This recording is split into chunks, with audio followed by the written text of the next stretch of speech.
వ్యాప్తంగా 350 market యార్డులలో CC కెమెరాల పేరుతోటి 400 కోట్ల రూపాయలు మిస్యూటిలైజ్ అయినాయి, దుర్వినియోగం అయినటువంటిది కూడా పెద్ద ఎత్తున డబ్బులు తిన్నటువంటి పరిస్థితి ఉంది.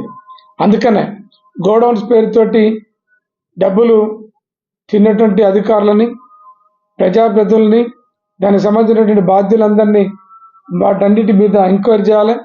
సీసీ కెమెరాల పేరుతోటి దుర్వినియోగమైనటువంటి డబ్బులకు సంబంధించినటువంటి విషయం అంతా కూడా చేయాలి. రాష్ట్ర వ్యాప్తంగా ఒక 50 పత్తి కొనుగోలు కేంద్రాలు ఉన్నాయి.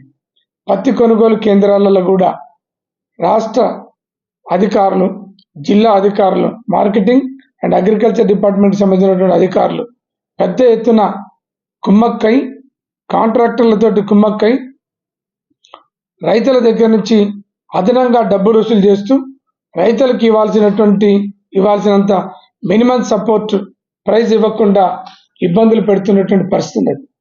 దారుణమైనటువంటి అక్రమాలు జరుగుతున్నాయి.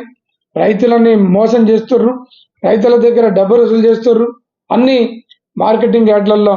కానీ రైతులకు ఇచ్చేటటువంటి సపోర్ట్ సర్వీస్ ఏ మాత్రం లేనటువంటి పరిస్థితి.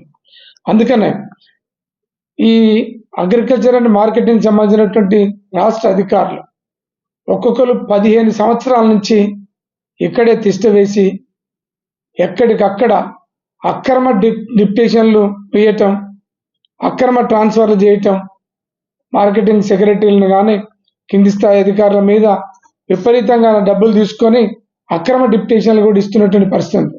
అగ్రికల్చర్ మార్కెట్ యార్డ్ మొత్తం, అగ్రికల్చర్ అండ్ మార్కెటింగ్ సంబంధించినటువంటి డిపార్ట్మెంట్ మొత్తం అక్రమాలకు పుట్ట అయింది. కొన్ని వేల కోట్ల రూపాయలు దుర్వినియోగం జరిగినాయి. వీటన్నిటి మీద పెద్ద ఎత్తున విచారణ జరపాలని, బాధ్యులైనటువంటి వ్యక్తుల మీద చర్యలు తీసుకోవాలని ఒక న్యాయవాదిగా నేను గౌరవ ముఖ్యమంత్రి గారికి, తర్వాత director general of police, anti corruption bureau అధికారులకు, మిగతా అధికారులందరికీ కూడా రకరకాల అక్రమాల మీద, అన్నిటి మీద, మన కూరగాయల పేరుతో జరిగిన అక్రమాలు, సీసీ కెమెరాలతో జరిగినటువంటి అక్రమాలు, తర్వాత గోడౌన్స్ పేరుతో జరిగిన అక్రమాలు, పత్తి కొనుగోలుకు సంబంధించినటువంటి అన్యాయం జరిగినటువంటి అక్రమాలు, వీటన్నిటి మీద అక్రమ డిప్యుటేషన్లు, అక్రమ బదిలీలు, వీటన్నిటికీ సంబంధించినటువంటి అన్ని ఇష్యూస్ మీద పెద్ద ఎత్తున ఒక రిప్రజెంటేషన్ ఇచ్చినాం. గౌరవ ముఖ్యమంత్రి గారికి 500 నుంచి 1000 కోట్ల మేరకు దీంట్లో అక్రమాలు జరిగినాయి అనేది మాకున్నటువంటి సమాచారం. అందుకనే ఈ అక్రమాల మీద మార్కెటింగ్ అండ్ అగ్రికల్చర్ డిపార్ట్మెంట్ అధికారులు చేస్తున్నటువంటి అక్రమాల మీద విచారణ జరపాలి.